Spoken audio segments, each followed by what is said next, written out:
Γεια σας, είναι μια σειρά από συζητήσεις αυτές. Είναι η πρώτη μας από το Δημοτικό Περιφερειακό Θέατρο Ρούμελης. Είμαι ο Νίκος Ορφανός, ο καλλιτεχνικός διευθυντής.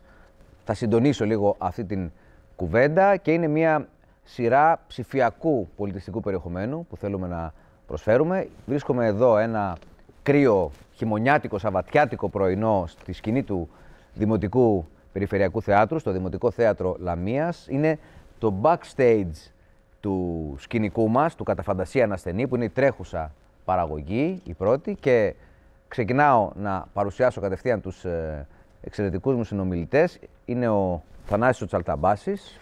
Γεια χαρά σε όλους. Γεια σου Θανάση μου. Ο Θανάσης παίζει τον ασθενή, τον επώνυμο ρόλο, τον Αργάν. Έτσι για να το... Έτσι, θα μπούμε στην ατμόσφαιρα, στην εξαιρετική σκηνοθεσία, διασκευή και μουσική του Κώστα του Γάκη. Είναι μαζί μας η Μαρία Παπαφωτίου. Γεια σας. Ο Ορφέας ο Παπαδόπουλος. Γεια σας και από μένα. Και η αγοραστή η Αρβανίτη. Γεια σας και από μένα. Είμαστε ο μισός θίασος, κατά κάποιο τρόπο, και θα ήθελα λίγο να κάνουμε μια μικρή θεματική κουβέντα. Καταρχάς, θέλω να ξεκινήσω, Θανάση, από σένα, μιας και σε είπα πρώτο. Πώς ένιωσε, έχεις ξαναδουλέψει σε Δημοτικό Περιφερειακό Θέατρο? Έχω δουλέψει αρκετές φορές και με διαφορετικά ΔΠΘ. Πρώτη φορά με το ΔΠΘ Ρούμελης. Η αλήθεια είναι ότι όλες τις συνεργασίες με τα ΔΠΘ έχω να τις θυμάμαι πάρα πολύ όμορφα. Αλλά ομολογώ, και δεν είναι... Νομίζω θα το κάνω και τα επόμενα χρόνια που θα έχει σταματήσει η συνεργασία. Ομολογώ ότι είναι από τις ωραιότερες συνεργασίες και τις πιο οργανωμένες συνεργασίες. Νομίζω ότι έχεις κάνει πάρα πολύ καλή δουλειά, Νίκο, και οφείλω να στο δώσω αυτό και νομίζω και όλος ο θειασός μας το έχει καταλάβει, ακόμα και αυτοί που δεν έχουν εμπειρία από ΔΠΘ. Το ΔΠΘ εδώ λειτουργεί ρολόι από όλες τις απόψεις και είμαι πολύ χαρούμενος που είμαι εδώ. Σε ευχαριστώ πολύ, αλλά εδώ δεν είμαστε τόσο πολύ για να ευλογήσουμε τα γένια μας. Τέλος πάντων, προκύπτει αυτό στην κουβέντα. Εγώ θέλω να ρωτήσω, όταν ένας ηθοποιός δέχεται μια πρόταση από ένα Δημοτικό Περιφερειακό Θέατρο, δηλαδή από έναν θεατρικό οργανισμό που τον τραβάει από την έδρα του, γιατί η έδρα των ηθοποιών, ξέρουμε, είναι η θεατρική Αθήνα. Εκ των πραγμάτων, λόγω των συνθήκων. Όλα τα θέατρα είναι εκεί. Ξαφνικά, τι σκέφτεται, Μαρία? Σκέφτεται ότι πού να τρέχω τώρα, μήπως χάσω καμιά δουλίτσα στην Αθήνα και πώς θα γίνει να συντομεύσω το διάστημα και να πηγαίνω να παίζω και να φεύγω, και έχει και ενδεχομένως και κάποιο φόβο ότι μπορεί, όπως είπε ο Θανάσης, να μην βρει και μια τόσο οργανωμένη κατάσταση όπως έχει πιθανώς συνηθίσει στην Αθήνα. Τι του περνάει από το μυαλό? Τέλεια ερώτηση για μένα. Υπέροχη. Γιατί κατάγομαι από επαρχία, οπότε για μένα είναι βούτυρο στο ψωμί μου να φεύγω από την Αθήνα. Αν μπορούσα μόνο να φεύγω από την Αθήνα και να δουλεύω συνέχεια ταξιδεύοντας, το ξέρω είναι ακραίο, δεν μπορεί να συμβεί, θα το έκανα. Και για θεατρικές παραστάσεις και για ταινίες και για τα πάντα. Και πολύ πιο μακριά. Για μένα ήταν πολύ τιμητική η πρόταση, γιατί ήταν στα όνειρά μου και στους στόχους μου να δουλέψω σε ΔΠΘ, γιατί το πιστεύω και σαν οργανισμό, το πιστεύω και θεσμικά. Οπότε μου άρεσε πάρα πολύ. Συμφωνώ και επαυξάνω σε σχέση με το Θανάση ότι είναι ένα ΔΠΘ το οποίο λειτουργεί τόσο άψογα που μας έχουν φανεί όλα ένα όνειρο. Δηλαδή, περνάμε τους τελευταίους μήνες μέσα σε μια δυστοπία, σε ένα πολύ άσχημο σκηνικό για τη δουλειά μας λόγω της πανδημίας. Εμείς ξαφνικά περνάμε σε μια ροζ φούσκα που όλα είναι υπέροχα, ο κόσμος είναι καταπληκτικός στη Λαμία, τρώμε φανταστικά, περνάμε πάρα πολύ ζωηρά, όλα είναι ανθυρά και ωραία. Τώρα όμως, πέρα από το γεγονός ότι εγώ έχω και μια φυσική κλίση και φυσική αγάπη προς τις περιοχές που είναι εκτός Αθηνών, νομίζω ότι το ΔΠΘ το συγκεκριμένο της Ρούμελης προσφέρεται πάρα πολύ για κάθε Αθηναίο και Θεσσαλονικιό, γιατί μοιράζεται η απόσταση, να έρθει να δουλέψει εδώ, με την έννοια ότι δεν του στερεί απολύτως τίποτα από την εργασιακή του πραγματικότητα. Δηλαδή, μπορεί ένας ηθοποιός να έχει τα γυρίσματά του και δεύτερο θέατρο στην Αθήνα και να έρχεται το Παρασκευό Σαββατοκύριακο στη Ρούμελη πολύ εύκολα, είναι τόσο κοντά, είναι 2 ώρες μόνο, να κάνει ένα μίνι ταξίδι μαζί με μια πολύ όμορφη συνεργασία. Το θέατρο λειτουργεί άψογα και στις δομές του, δηλαδή είναι η ακουστική του υπέροχη, είναι υπέροχο το κτίριο, τα παρασκήνια, τα καμαρίνια, πεντακάθαρο. Είναι μια συνεργασία που νομίζω είναι πολύ ευλογημένη και προσφέρεται για όλους. Ήταν στόχος και δικός μου και γενικώς όλης της ομάδας του θεάτρου, γιατί Εγώ ως καλλιτεχνικός διευθυντής βγαίνω λίγο περισσότερο προς τα έξω, αλλά πίσω από μένα υπάρχει πολλή δουλειά από τους ανθρώπους στα γραφεία, από τους ανθρώπους εδώ στο κτίριο, στο θέατρο, τους ανθρώπους που δουλεύουν στην προετοιμασία, στήριξη μεγάλη από το Δήμο, από το ΔΣ.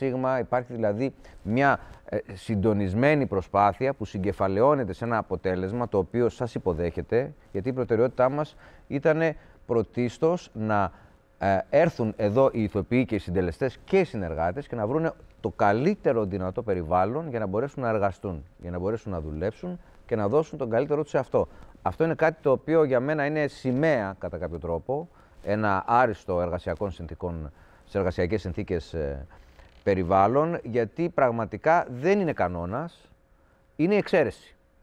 Είναι η εξαίρεση και θέλω κι εγώ με τις δικές μου δυνάμεις και χαίρομαι πάρα πολύ που έχει συνταχθεί σύσσωμη η ομάδα, η δική μου. Εγώ απλώς εκφράζω, ξαναλέω, μια ομαδική δουλειά, ούτως ώστε να δημιουργεί τις καλύτερες δυνατές. Έχουμε πολύ δρόμο ακόμα, βεβαίως, να κάνουμε. Εσύ, Ορφέα, είσαι από εδώ την περιοχή, έχεις μια καταγωγή από την περιοχή και είναι η πρώτη σου συνεργασία με το ΔΠΘ της Ρούμελης. Σωστά. Πώς, όταν σου έγινε η πρόταση, τι σκέφτηκες, ευκαιρία να δω τη γιαγιά μου?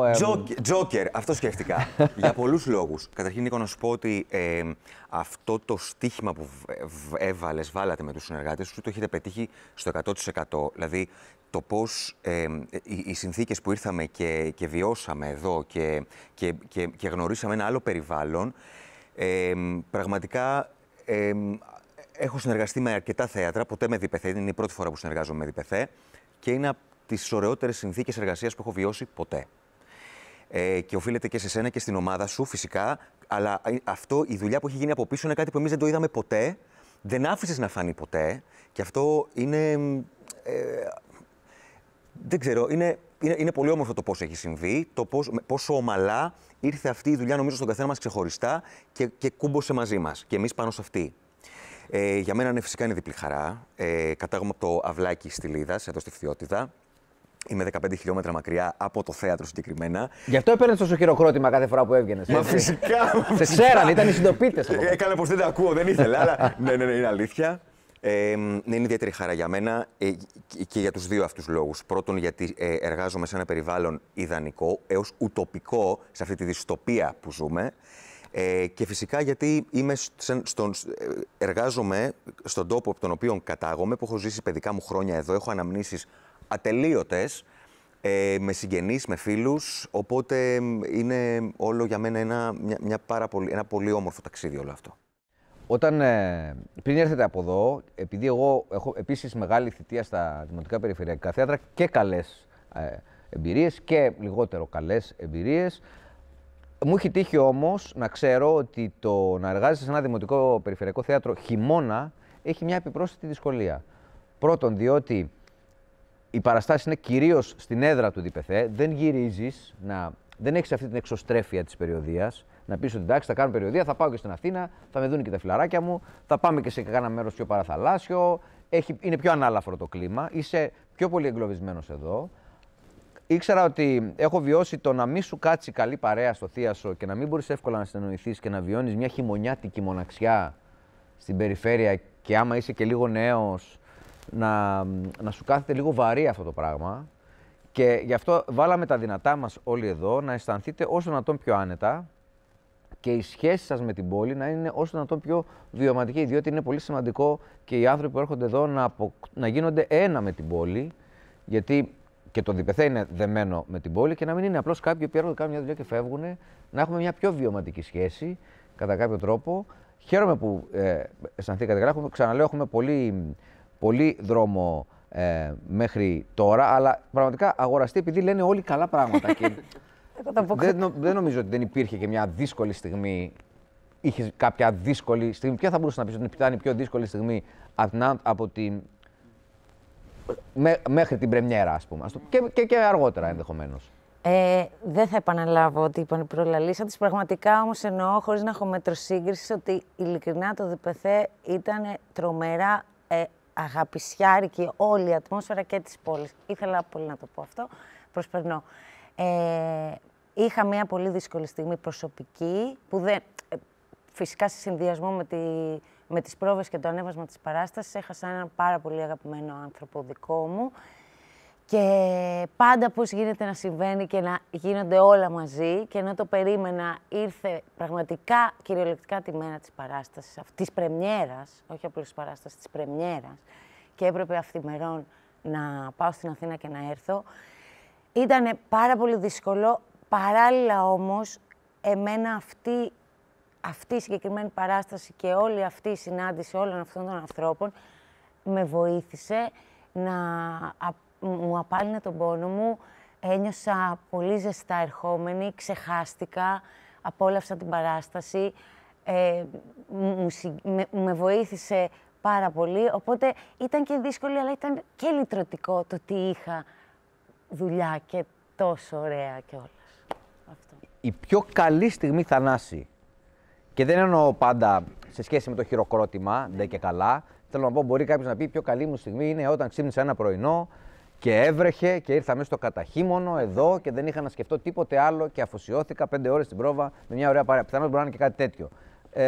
Ποια θα μπορούσε να ξεχωρίσει την πιο καλή στιγμή μέχρι τώρα? Πραγματικά έχω πάρα πολύ καλές στιγμές και στιγμές κυριολεκτικά, δηλαδή και εν ώρα παράστασης στιγμές, αλλά θα πω ότι η πρώτη μας παράσταση, η πρεμιέρα, επειδή δεν είχαμε μοιραστεί το έργο με κοινό, και η κωμωδία πάντα, και ειδικά αυτό το έργο που μπλέκει λίγο το κανονικό έργο με μια διασκευή που έκανε και ο Κώστας Σογάκης, ο σκηνοθέτης μας, και έβαλε και όλο αυτό τον κόσμο της εποχής του Μολιέρου, ήταν ας πούμε σαν ένα πείραμα που ενώ ένιωθα ότι θα περάσει, ένιωθα ότι κάνουμε κάτι πάρα πολύ καλό, παρόλα αυτά είχα μια αγωνία έξτρα σε σχέση με άλλες δουλειές που έχω και ήθελα να δω πώς θα ανταπεξέλθει το κοινό. Η πρώτη λοιπόν παράστασή μας, η πρεμιέρα, και ο χαμός που έγινε εδώ στο Θέατρο της Λαμίας ήταν από τις ωραιότερες στιγμές. Συνεχίστηκε αυτό, αλλά ήθελα να πω ότι η αγωνία που είχα και έλεγα πώς θα το βιώσω, και όταν άρχισα να το βιώνω αυτή τις 2 ώρες της πρώτης παράστασης, ήταν κορυφαία στιγμή. Εγώ όπως πιθανώς αντιληφθήκατε, από τις πρώτες μέρες που ξεκινήσαμε τις πρόβες μας αναγκαστικά στην Αθήνα, στο Πνευματικό Κέντρο Ρουμελιωτών, άρχισα να κάνω ένα ρόλο ενός είδους εμψυχωτή κατά κάποιο τρόπο, διότι αφουγκράστηκα ότι ο σκηνοθέτης μας, ο Κώστας Σογάκης, στην αρχή ήθελε και αυτός με τη σειρά του να αφουγκραστεί πρώτα το Θίασο, να εμπνευστεί από το Θίασο και από το να έρθει με κάποιες προκάτ ιδέες και να πει παιδιά αυτό ας ξεκινήσουμε, μιλήστε. Και γι' αυτό, αν θυμάστε, κάναμε πολύ καιρό να κάνουμε τραπέζι, αν κάναμε ποτέ. Δεν μπορώ να ανακαλέσω μια ανάμνηση όπου καθόμαστε σε ένα τραπέζι με καφέδες. Πήγαμε κατευθείαν στο κρεβάτι του ασθενούς. Όπου εμένα η απόλαυσή μου στις πρόβες είναι το τραπέζι. Δηλαδή, ξέρω ότι τουλάχιστον τις πρώτες 15 μέρες θα πηγαίνω με το καφεδάκι μου, με ένα κυριλέ ντύσιμο, χωρίς να χρειάζεται να κυλιέμαι στα πατώματα. Και θα λέμε, θα συζητάμε, μοιραζόμαστε εμπειρίες, θα γνωριζόμαστε και θα υπάρχει αυτό το πολύ ωραίο σαλονάκι κτλ.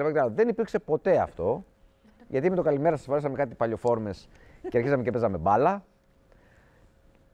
Και άρα λοιπόν εγώ αισθάνθηκα την ανάγκη ότι λέω πρέπει να είμαι σε ετοιμότητα, ούτως ώστε αν κάποιος τοπιός έχει μια ανασφάλεια γιατί δεν ακολουθείται αυτή η αναμενόμενη γραμμική κατάσταση, να του τη μετριάσω. Όσο λοιπόν το πράγμα προχώραγε και είχαμε και τις δυσκολίες μας με τις διακοπές μας, τις απρόσμενες λόγω των συνδικών κτλ. Όταν ήρθε πια ο Κώστας, μετά αυτή την ανάπαυλα που είχαμε στις πρόβες, με την έμπνευσή του ολοκληρωμένη, διότι έκατσε και πήρε από τον καθένα όλα αυτά τα στοιχεία που έβλεπε στο training και τα έβαλε μέσα στο έργο και έφτιαξε αυτή την φοβερή διασκευή, εγώ μετά, είναι η προσωπική μου θέση αυτή, δεν είχα καμία ανασφάλεια ότι αυτό θα βγει ένα αριστούργημα. Όντως, έχει πολύ δίκιο, Θανάση. Η στιγμή της πρεμιέρας ήταν μοναδική. Περίμενα ότι θα αρέσει, όχι τόσο πολύ. Δηλαδή, νόμιζα ότι ήταν. Συνήθως στις πρεμιέρες έρχονται φίλοι γνωστοί επίσημοι, δεν πολύ γελάνε, δεν είναι πολύ εκδηλωτικοί. Εδώ έγινε το σύστριγγλο. Έγινε χαμός. Και έγινε πραγματικά χαμός. Αλλά πώς προσεγγίζει κανείς ένα τέτοιο ρόλο, Μαρία? Δηλαδή, παίρνεις ένα ρόλο, ας πούμε, που είναι εποχής, αλλά όχι εντελώς. Δηλαδή, γιατί έχει και μοντέρνα στοιχεία. Ο σκηνοθέτης του θέλει λίγο να το κάνει πιο σύγχρονο. Πώς δουλεύει κάποιος, πώς δούλεψες για αυτό το ρόλο εποχής, της υπηρέτριας και ταυτόχρονα και της συζύγου του Φαμπρίς Μπεζάρ? Δηλαδή έχεις 2 ρόλους μέσα στο έργο. Οι οποίοι διπλοί ρόλοι, όπως και όλες οι διπλές διανομές, είναι εμφανείς. Δεν είναι αυτή η συνθήκη ότι ο ηθοποιός κάνει και έναν άλλον. Όχι, είναι φανερό ότι κάνει έναν άλλον, επίτηδες, γιατί ταυτόχρονα παίζει και σε μια παράσταση. Γιατί οι ρόλοι της παράστασης είναι και ηθοποιοί. Ναι, στο στοιχείο το ότι είναι ένας ρόλος εποχής, εγώ δεν έχω παίξει κάτι άλλο πέρα από ρόλους εποχής. Δεν έχω παίξει ποτέ σύγχρονη ηρωίδα. Είμαι και λίγο... Έχω μια λαγνία του παρελθόντος, μ' αρέσουν όλα αυτά. Αλλά και στην ψυχή κάθε ανθρώπου νομίζω ότι κυκλοφορεί, υπάρχει και σιγοβράζει αυτή η συλλογική μνήμη που λέμε, που κουβαλάμε κάποια πράγματα που μας κάνουν να συγκινούμαστε όταν θα περάσουμε έξω από την Κομεντή Φρανσέζ, ακόμα και αν δεν είναι οι δικοί μας, οι Έλληνες προγονείς μας. Παρ' όλα αυτά, ο ρόλος της του Ανέτ είχε κάτι που εγώ δεν είχα ξανακάνει ποτέ. Είχε το στοιχείο της κωμωδίας, που εμένα είναι η μεγαλύτερη μου επιθυμία στη δουλειά. Δηλαδή, αν μου έλεγε κάποιος ότι θα δουλεύεις, ναι, θα έχεις δουλειά, αλλά θα κάνεις μόνο κωμωδία, δεν θα ξανακάνεις ποτέ τίποτα, ούτε κοινωνικό, ούτε δραματικό, θα έλεγα ναι, ευχαρίστως, ας κάνω μόνο αυτό, ας πάρω σύνταξη από την κωμωδία. Κανένας ποτέ δεν μου έχει δώσει κωμωδία. Αλήθεια, δεν φοβόσουν ως πρώτη φορά? Φοβόμουν απίστευτα, αλλά ήταν τόση η επιθυμία μου, που λέω τώρα, έχω μία και μοναδική ευκαιρία να χαρώ τόσο πολύ κάτι που είναι για μένα μέσα στην καρδιά μου το μεγαλύτερο μου θέλω για τη δουλειά. Στις αποσκευές μου είχα κάτι που με βοήθησε πολύ στο ότι όταν αφήνεσαι στους συμπαίχτες σου και αφήνεις να λειτουργήσει η εμπιστοσύνη μεταξύ σας, δεν χρειάζεται να δουλέψεις τίποτα άλλο πάνω στο ρόλο σου παρά μόνο να είσαι παρόν σε αυτό που γίνεται εκείνη τη στιγμή. Δεν διάβασα τίποτα, δεν είδα τίποτα, δεν είδα καμία άλλη του Ανέτ, δεν ανέτρεξα σε κανένα ιστορικό στοιχείο, δεν ξεσκόνησα τη γαλλική μου κουλτούρα λόγω του σχολείου μου, τίποτα, δεν έκανα τίποτα. Αφέθηκα μόνο στο τι γινόταν στην πρόβα. Όμως, είμαι απερίγραπτα τυχερή, γιατί ο βασικός μου συμπαίχτης είναι ένα τεράστιο φυσικό ταλέντο. Ποιος είναι αυτός? Είναι ο Θανάσης Καλιαπάς. Έτσι δηλαδή. Ναι. Δεν μπορούσε να ήταν κάποιος που δεν είναι εδώ. Κάτω από το παλτό της. Οπότε, παρατηρώντας το Θανάση και όλους τους υπόλοιπους, απλώς επειδή ο Θανάσης έχει τεράστια πείρα σε αυτό το συγκεκριμένο είδος, παρατηρώντας την ενέργειά του, παρατηρώντας το πώς αλλάζει, παρατηρώντας και εσένα, Νίκο, να σου πω την αλήθεια, αφέθηκα στη διασκέδασή μου σε κάθε παράσταση και δεν έχω περάσει καλύτερα ποτέ. Ένας προβοκάτορας κάποια στιγμή, δεν θυμάμαι, μπορεί να ήμουν και εγώ, αλλά δεν νομίζω, είχε πει ότι υπάρχει ένα είδος, υπάρχουν δύο είδη ηθοποιών. Αυτοί που μπορούν να κάνουν κωμωδία και αυτοί που δεν μπορούν. Δεν ξέρω τι εννοεί ακριβώς γι' αυτό. Αυτό δεν εννοεί ότι φαντάζομαι ότι οι ηθοποιοί που δεν μπορούν ενδεχομένως ή που θεωρούν ότι δεν είναι τόσο καλοί στην κωμωδία, ότι δεν μπορούν να κάνουν άλλα πράγματα εξίσου καλά. Μορφέα, ποια είναι η άποψή σου γι' αυτό? Είναι δύσκολη η κωμωδία? Το δράμα φαντάζομαι είναι κάπως πιο εύκολο με την έννοια ότι αφηγεί σε μια ιστορία και εντάξει, στην κωμωδία δεν και καλά πρέπει να κάνεις τον άλλο να γελάσει. Πώς γίνεται? Πώς το βιώνεις? Νομίζω ότι το κλειδί σε αυτό είναι αυτό που είπε πριν η Μαρία, το να είσαι παρόν. Όταν είσαι παρόν, και επειδή είναι κάτι που με έχει προβληματίσει πάρα πολύ και εμένα μέσα στα χρόνια, και επειδή αγαπώ και το ένα είδος, αγαπώ και το άλλο είδος, και ακροβατώ πολλές φορές, δεν νομίζω ότι ο αυτός σκοπός είναι να κάνεις το κοινό να γελάσει. Ο σκοπός είναι να πεις μια αλήθεια, αλλά μέσα από ένα άλλο πρίσμα. Οπότε νομίζω ότι αλλάζουν κάπως οι κώδικες στα πράγματα, ο ρυθμός, το πόσο ταυτόχρονα γίνεται συμπαίκτης σου και το κοινό, και όλες αυτές οι συνθήκες μαζί νομίζω ότι έχουν ως άθροισμα την κωμωδία. Μέσα από αυτό το πρίσμα το προσεγγίζω κι εγώ, γιατί αν τα διαφοροποιήσω θα στερήσω κάτι και από τα δύο και σίγουρα από τον εαυτό μου, από την ελευθερία του να μπορέσω να αφεθώ και στα δύο ξεχωριστά. Νομίζω κάπου εκεί εγώ προσωπικά βρίσκομαι και εκεί εφάπτομαι και ψυχικά για να μπορέσω να υπάρξω και να έχω το παρόν μου πάνω στη σκηνή. Κατάλαβα. Αγοραστή ποιο μπορεί ένας ηθοποιός? Και εσύ, ας πούμε συγκεκριμένα, θα μπορούσες να πεις ποιο είναι το πιο χαρακτηριστικό, δηλαδή το χαρακτηριστικότερο ύφος του υποκριτικού σου στυλ? Ποιο είναι? Μπορεί να προσδιοριστεί, μπορεί ένας ηθοποιός να το προσδιορίσει, ή δεν είναι αρμόδιος να μιλήσει γι' αυτό και να μιλήσουν, ξέρω εγώ, πιθανώς οι κριτικοί? Εσύ θα μπορούσες, αν σε ρωτάει κάποιος, δηλαδή ποιο είναι το στίγμα σου, ποιο θα είναι, ποιο είναι το αναγνωριστικό σου σημείο πιθανώς με το οποίο πάντα προσεγγίζεις, είτε φυσικό είτε βάσει τεχνικής? Είναι δύσκολη ερώτηση. Εγώ δεν μπορώ να απαντήσω. Δύσκολη ερώτηση. Εγώ δηλαδή απλώς το σκεφτόμουν και ήθελα να το μοιραστώ μαζί σας. Ναι. Δεν έχω κι εγώ μια απάντηση. Θέλω λίγο να την επεξεργαστώ. Τώρα, υποκριτικό στίγμα για μένα δεν νομίζω ότι μπορώ να πω. Δηλαδή, πώς φαίνομαι βάσει αυτών που έχω μέχρι στιγμής κάνει. Τώρα, εγώ πώς νιώθω πολλές φορές ότι θα προσεγγίσω κάτι που δεν το διαχωρίζω τώρα σε εποχή, είτε κωμωδία, είτε καθόλου. Νομίζω ότι έχει να κάνει, σίγουρα εντάξει και με μια θεωρητική μελέτη που θα σε βοηθήσει να μάθεις πράγματα, αλλά νομίζω ότι είναι πάρα πολύ πράξη η δουλειά μας. Πάρα πολύ πράξη. Δηλαδή, εμένα με βοηθάει πάρα πολύ η πράξη και νομίζω ότι είναι και η δουλειά τέτοια. Δεν είναι θεωρητική, ούτε λόγια, ούτε κάτι έτσι πάρα πολύ φιλοσοφικό. Ναι, ωραία είναι όλα αυτά, συμπληρώνουν τις γνώσεις μας, αλλά είναι πάρα πολύ πράξη, προσωπική, συλλογική και αυτό όλο διαμορφώνει ένα αποτέλεσμα και ένα στίγμα ίσως. Αλλά δεν ξεκινάω αρχικά με κάτι συγκεκριμένο.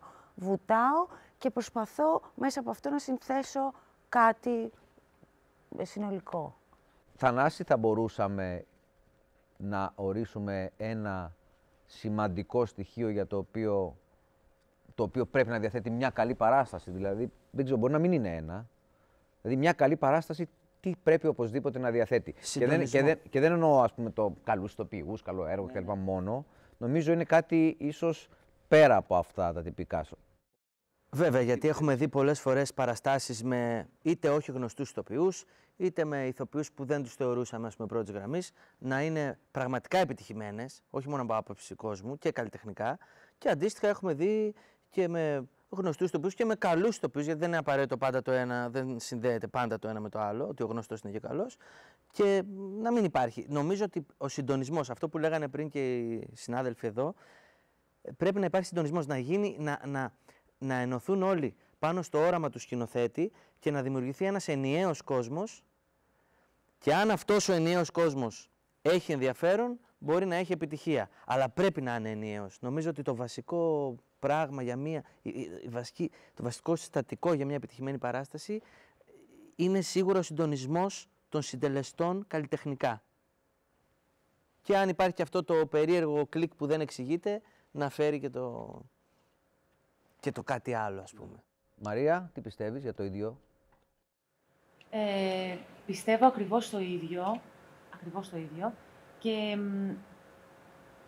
κάπως να δημιουργηθεί με πρωτοστάτη ίσως το σκηνοθέτη, μιας και είναι ο αρχηγός της πρόβας, να δημιουργηθεί μια καλώς εννοούμενη γηπεδική ατμόσφαιρα. Ότι εμείς θα πάμε να πάρουμε το πρωτάθλημα. Αυτό που έχουμε να σας πούμε, θα σας το πούμε με τον καλύτερο δυνατό τρόπο, να ανέβουν πολύ τα γκάζια και να τοποθετηθούμε με πάθος σε αυτό που ουσιαστικά την αυτοπεποίθηση, νομίζω, Μαρία.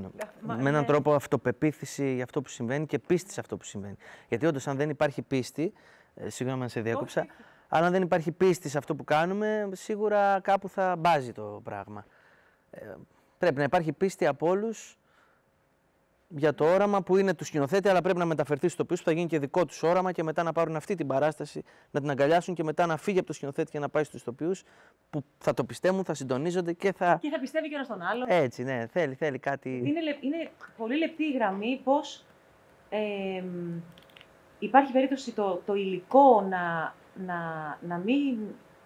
να μην το σεβαστεί κάποιος, ή είτε αυτός είναι ο συμπαίκτης σου, είτε είναι ο σκηνοθέτης σου, και ξαφνικά να στραγγίξεις, δηλαδή να παγώσεις, να μην μπορείς να δημιουργήσεις καθόλου και όχι να κάνεις μια παράτερη προσέγγιση που και αυτό μες στο παιχνίδι είναι, ή μια άστοχη ερμηνεία, να μην μπορείς να φτάσεις εκεί. Αυτό είναι ένας εφιάλτης, οπότε.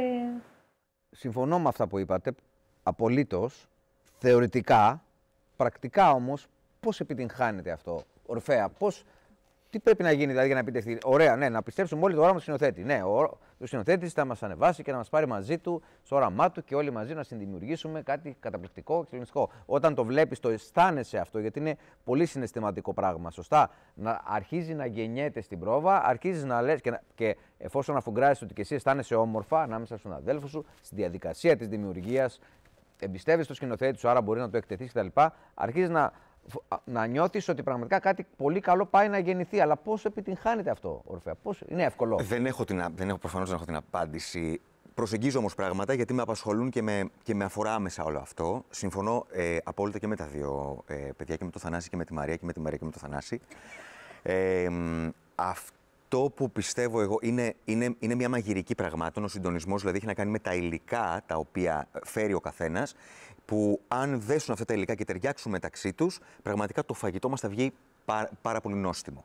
Αυτό όμως που πιστεύω ότι, γιατί αυτά είναι οι προθέσεις, αυτό που πιστεύω ότι πρακτικά μπορούν να κάνουν οι ηθοποιοί μαζί με τον σκηνοθέτη σε μια παράσταση για να έχουν το αποτέλεσμα που θέλουν, που επιδιώκουν, είναι το να αφήσουν στην άκρη το εγώ τους. Νομίζω ότι εκεί είναι το κλειδί για να μπορέσει μια ομάδα ανθρώπων μαζί με το σκηνοθέτη τους να πει μια ιστορία. Να μεταγγίσει στο κοινό μια ιστορία, γιατί αυτή είναι και η αποστολή μας. Όταν λοιπόν έχουμε στο νου μας την αποστολή μας και αφήσουμε στην άκρη την προσωπική μας επιτυχία, το προσωπικό μας εγώ, τότε νομίζω ότι πλησιάζουμε, δεν σημαίνει ότι την κατακτάμε απόλυτα, αλλά νομίζω ότι πλησιάζουμε πολύ περισσότερο στον στόχο μας. Μαρία, τι θες να προσθέσεις? Θέλω να προσθέσω, τώρα μου ήρθε, γιατί θυμήθηκα τις δικές μας πρόβες και λέω μάλλον αυτό κάναμε, στο πρακτικό που λες. Να κρατιέται η πρόβα σε υψηλή θερμοκρασία. Και αυτό μάλλον περνάει πάρα πολύ μέσα από το σώμα. Όταν εξαντλείσαι πια σωματικά, παίζοντας 2 ώρες μπάλα και κάνοντας χιλιάδες παιχνίδια, όπως εμείς, και κυλιέσαι στα πατώματα και υδρώνεις και μοιράζεσαι, κάποια στιγμή ο εγκέφαλος σου πραγματικά σταματά να λειτουργεί.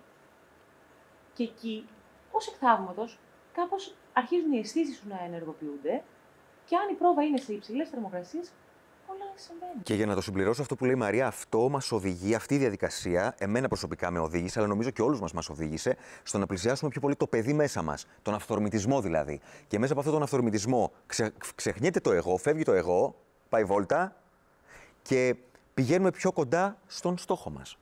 Χωρίς να το γνωρίζουμε. Διότι η κατεύθυνση δίνεται από τον σκηνοθέτη και εμείς είμαστε σαν παιδιά που παίζουν πραγματικά, αλλά τελικά πλησιάζουμε σε ένα αποτέλεσμα το οποίο δημιουργείται κάτι μαγικό.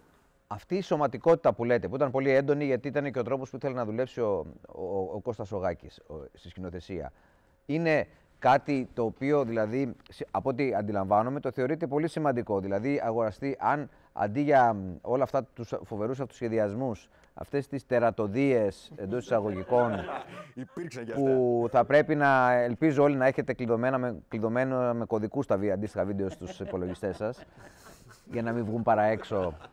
Το λέω χαριτολογώντας, γιατί πραγματικά έγινε τρομερή δουλειά εκεί, φοβερή πλάκα.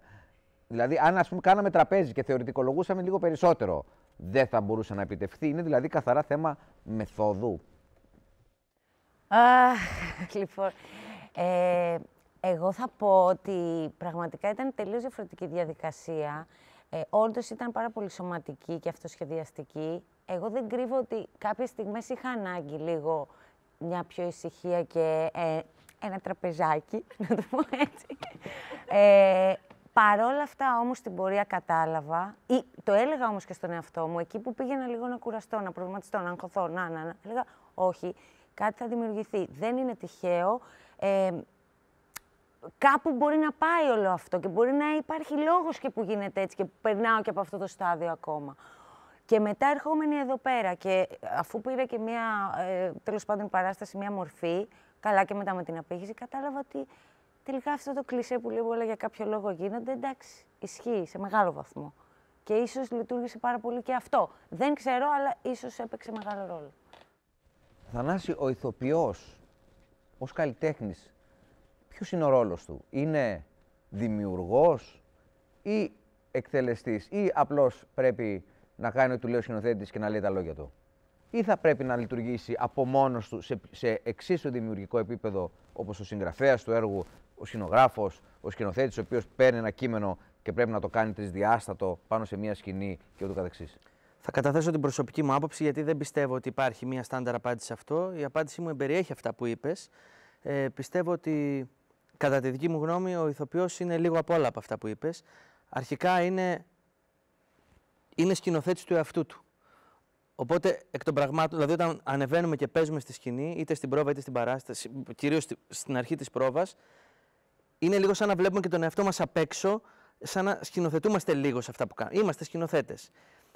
Είμαστε και δημιουργοί, γιατί αυτό που δημιουργούμε κάτι προσωπικά. Είτε μας ζητείτε από το σκηνοθέτη, είτε του προτείνουμε εμείς και το κρατάει, κάτι δημιουργούμε. Και είμαστε και εκτελεστές, που πρέπει να ακούσουμε και το σκηνοθέτη, αλλά προφανώς φέρουμε και το παρελθόν μας, την εμπειρία μας, το σώμα μας, τη φαντασία μας, οπότε και ο σκηνοθέτης πρέπει από εμάς να πάρει υλικό. Άρα δεν είμαστε και μόνο εκτελεστές, είμαστε λίγο απ' όλα νομίζω. Όταν, Μαρία, ξαφνικά βγαίνεις και έχεις έναν σκηνοθέτη ο οποίος δεν έχει πολλά να σου πει, τι κάνεις? Αυτοσκηνοθετείσαι, όπως λέει ο Θανάσης, λες, τον ξεγράφεις, λες, δεν μπορώ να περιμένω, θα το φτιάξω εγώ το ρόλο, ή περιμένεις πρώτα να σου πει? Γιατί εγώ τα τελευταία χρόνια δεν σας κρύβω ότι ξεκινάω και δεν περιμένω το σκηνοθέτη, ας τρέξει από πίσω μου. Αν θέλει να με φρενάρει και να βγάλει αυτά που του προτείνω, καμία αντίρρηση. Προσαρμόζομαι. Αλλά δεν τον περιμένω. Ήδη έχω φτιάξει κάποια πράγματα τα οποία είμαι έτοιμος να τα αναθεωρήσω. Και εσύ πώς το βλέπεις αυτή τη συνθήκη? Επειδή εμένα ο δάσκαλός μου ήταν ο Νίκος ο Καραγέωργος, έχω μάθει μόνο σε αυτόν τον τρόπο. Δηλαδή, έχω μάθει μόνο να έχω δικές μου ιδέες συνέχεια. Τόσο συνέχεια που γίνεται εξαντλητικό. Εμένα η προσωπική μου απελπισία και κόλαση είναι όταν αυτή η ιδέα, την οποία θα εκθέσω στο σκηνοθέτη μου και θα του την παρουσιάσω τις περισσότερες φορές με όλο μου το είναι, δεν περνάει. Και δεν μπορούμε να συνεννοηθούμε πάνω σε αυτό. Και δεν εννοώ λεκτικά, εννοώ πρακτικά πάνω στην πρόβα, να μην μπορεί να φτάσει σε αυτόν αυτό που κάνω εγώ και σε μένα αυτό που μου ζητάει. Αυτό είναι το χειρότερό μου. Όταν μου συμβαίνει αυτό, γιατί μου έχει συμβεί, συνήθως ζητάω βοήθεια από ανθρώπους που εμπιστεύομαι, από συναδέλφους, από φίλους ηθοποιούς, από τη φίλη μου τη Φωτεινή. Πλάθω μαζί τους το ρόλο, κάνω πάρα πολύ πρόβα μόνη μου. Και κάποια στιγμή, κάπως, ακόμα και νομίζω ότι λειτουργεί και η διάθεση, δηλαδή όταν το κάνεις αυτό με καλή διάθεση και βλέπει ο άλλος πάνω σε ένα φιλότιμο, κάποια στιγμή θα μαλακώσει. Θα μαλακώσει και αυτός, θα μαλακώσει και εσύ και θα γίνει. Θα γίνει λίγο πιο αργά, αλλά θα γίνει. Και έτσι. Ορφέα, όταν είσαι αβοήθητος και ο σκηνοθέτης δεν ξέρει πολλά να σου πει και αρχίζεις και χτυπάει ένα καμπανάκι, τι θα γίνει, είμαι ακάλυπτος, κατά κάποιο τρόπο. Τι κάνεις, πώς λειτουργείς? Στην αρχή της διαδρομής μου αισθανόμουν φοβερά εκτεθειμένος σε τέτοιες περιπτώσεις, φοβισμένος. Και κάτι σαν να μην είναι αυτό που τελικά ονειρευόμουν εγώ για αυτή τη δουλειά, για αυτή την τέχνη. Οπότε θεωρώ ότι υπάρχουν άνθρωποι που σε εμπνέουν και άνθρωποι που δεν σε εμπνέουν. Στην περίπτωση αυτών που δεν σε εμπνέουν, επιστρατεύεις μέσα στα χρόνια τις εμπειρίες σου, εγώ δηλαδή επιστρατεύω τις εμπειρίες μου, τις γνώσεις μου, την βοήθεια που ζητάω και εγώ από τους συναδέλφους μου, προκειμένου να επιβιώσω πάνω σε αυτή τη σκληρή συνθήκη που ονομάζεται σκηνή. Όταν όμως βλέπεις ότι έχεις να κάνεις με έναν σκηνοθέτη καλλιτέχνη και ότι μπορείς να φερθείς λίγο περισσότερο στα χέρια του, πάντα προτείνοντας δικά σου πράγματα μέσα από το δικό σου ψυχισμό, τότε πραγματικά μπορούν να δημιουργηθούν μαγικά πράγματα. Προσπαθώ λοιπόν να απέχω από συνεργασίες όπως της πρώτης συνθήκης. Δηλαδή, να απέχω λοιπόν από συνθήκες με ανθρώπους οι οποίοι πραγματικά το προσεγγίζουν πιο πολύ ως επάγγελμα και να τα αρπάξουμε και να τα κάνουμε και να τα ράνουμε, παρά να δημιουργήσουμε κάτι και να δημιουργήσουμε έναν κόσμο που θα οδηγήσουμε μαζί, θα συνεπάρουμε και τους θεάτες μαζί. Αγοραστή, ποιος ηθοποιός έχει περισσότερες πιθανότητες να δημιουργήσει πολύ καλύτερο αποτέλεσμα? Ένας ευτυχισμένος ηθοποιός ή ένας δυστυχισμένος επισκηνής ηθοποιός? Πω, τι ερωτήσεις είναι αυτές, δύσκολες. Θέλετε όλοι να απαντήσετε αυτήν την ερώτηση? Νίκο, κάνεις φοβερές ερωτήσεις. Όλοι κανένας. Όσο πιο σύντομα. Ποιος έχει περισσότερες Και θα την πιθανότητες. εναλλάσσω, δεν θα δώσετε όλη την ίδια απάντηση. Ένας ταλαντούχος. Δεν ξέρω αν έχει να κάνει με την ευτυχία ή τη δυστυχία. Νομίζω ότι τώρα το ταλέντο βέβαια είναι κάτι που... Ευτυχισμένος εννοώ όχι από την Ναι. προσωπική του ζωή, να είμαι σε πελάγι ευτυχίας. Ευτυχισμένος μέσα από τη διαδικασία της δημιουργίας. Που φτάνει δηλαδή μέσα από τη διαδικασία της δημιουργίας. Κάποιος δηλαδή που έχει περάσει όμορφα, εξαιρετικά, κατά τη διάρκεια των προβών, στη σχέση με τους συναδέλφους, με τον σκηνοθέτη και φτάνει στη σκηνή χαρούμενος. Και υπάρχει και ένας ο οποίος κακοπάθησε. Δεν του τέριαξε τίποτα. Είτε και πιθανώς και από δική του υπετιότητα. Δεν κόλλησε που λέμε η συνταγή. Και φτάνει δυστυχής και καταπιεσμένος στη σκηνή. Φαντάζομαι θα μου πεις, ναι, λογικό δεν είναι. Άμα δεν του έχει ταιριάξει τίποτα, δεν θα λειτουργήσει τίποτα. Θέλω να πω σε σχέση και με διάφορες συμπεριφορές που έχουν καταγγελθεί, ας πούμε, και δεν πάω στο πολύ μεγάλο ζήτημα, ποια είναι η ατμόσφαιρα, ρε παιδί μου, που πρέπει να προσφέρουμε στον ηθοποιό για να μπορέσει να δώσει τον καλύτερό του εαυτό. Εκεί θέλω να καταλήξω. Πρόσφατα μου είπε ένας πάρα πολύ γνωστός και καταξιωμένος σκηνοθέτης μια ιστορία για έναν ηθοποιό που έπαιζε το Macbeth, όχι στη χώρα μας, ο οποίος για χύψη λόγους δεν περνούσε καθόλου καλά στις πρόβες. Ήταν σαν να μην τον ενδιέφερε καθόλου ο ρόλος αυτός ο τόσο σημαντικός. Δεν μπορούσε με κανέναν τρόπο να τον χειριστεί. Και κάποια στιγμή, τέλος πάντων, του είπε κάτι αρκετά έντονο και αυτός ο άνθρωπος, χωρίς να ελαφρύνει η διάθεσή του, χωρίς να νιώσει καλά μέσα σε όλο αυτό, κάτι του έγινε ένα περίεργο κλικ, τελευταία στιγμή, τις τελευταίες μέρες, και στο αποτέλεσμα του εξυψώθηκε πάρα πολύ και από τους κριτικούς και από το κοινό. Εμένα μου έκανε αυτό τρομερή εντύπωση όταν το άκουσα, γιατί θα περίμενα ότι, ωραία, όσο και ο ίδιος να το πάρει πιο καλά, μάλλον δεν θα τα πάει τόσο καλά, δεν θα ακούσει καλά πράγματα και μου έκανε τρομερή εντύπωση, οπότε δεν ξέρω. Θανάση, θες να πεις κάτι πάνω σε αυτό? Και εγώ στην αρχή νόμιζα ότι δεν μιλούσε μόνο για τη διαδικασία, ότι γενικότερα ένας πιο ευτυχισμένος στη ζωή του και ένας πιο δυστυχισμένος, και όντως εκεί θα έλεγα ότι πάντα το καλύτερο κλίμα ευνοεί, αλλά και αυτό δεν είναι κανόνας, γιατί μπορεί, ανάλογα με το έργο που είσαι πάνω στη σκηνή, να σε βοηθήσει το να μην είσαι πολύ καλά και στην προσωπική σου, ή αν κάνεις ένα έργο όπως αυτό που κάνουμε εμείς, μια κομμωδία, εγώ θεωρώ και πάντα λειτουργώ στη μέρα μου έτσι, όταν έχω ένα τέτοιο έργο το βράδυ, να δημιουργώ ένα καλό κλίμα και μια καλή διάθεση για να μπορέσω να ανταπεξέλθω. Γιατί είναι λίγο για μένα σαν όπως όταν έχεις κέφι σε μια παρέα και λες κάτι και γελάνε και αυτό σου δίνει κέφι, και πάλι το επόμενο που θα πεις, ό,τι και να πεις θα το πεις ωραία. Αλλά μια μέρα που δεν έχεις κέφι, αν το πιέσεις, δεν θα είναι ωραίο. Κάπως έτσι το παραλύζω με τη σκηνή. Αλλά για τη διαδικασία, είμαι σίγουρος ότι αν είσαι πιο ευτυχισμένος στη διάρκεια της διαδικασίας ή ας το πούμε δυστυχισμένος, δεν έχει πάει τίποτα καλό, νομίζω ότι οι πιθανότητες είναι ελάχιστες να είναι καλό και το αποτέλεσμα. Νομίζω οι πιθανότητες αυξάνονται όταν υπάρχει και μία ροή ευτυχίας στα πράγματα. Κατάλαβα.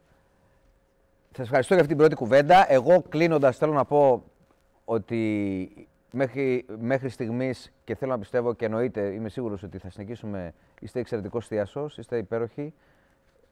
Εγώ νομίζω, Θανάση, σε αυτό το τελευταίο, ότι είτε ευτυχισμένος είτε δυστυχισμένος, από τη στιγμή που έχεις ανθρώπους που ήρθαν για να περάσουν καλά μαζί τους, πρέπει να τα καταπιείς όλα και να είσαι το ίδιο καλός. Ό,τι και να σου έχει συμβεί, αυτή είναι η κατάρα αυτού του επαγγέλματος. Όποιον και αν έχεις χάσει, ακόμα και αν σε έχουν παρατήσει ένα τηλεφώνημα πριν βγεις ακριβώς στη σκηνή, ή αν έχει αρρωστήσει κάποιος δικός σου, αν πτώχευσες την προηγούμενη μέρα. Και πρέπει... είναι και η μόνη πραγματική δυσκολία του επαγγέλματος. Ακριβώς. Είναι η μεγαλύτερη δυσκολία, ότι πρέπει να επεμβαίνεις εσύ στα συναισθήματά σου και το μεγαλύτερο μάθημα ζωής που μπορεί να κάνεις. Σας ευχαριστώ πάρα πολύ για αυτή την πολύ ωραία κουβέντα. Και εμείς ευχαριστούμε πάρα πολύ.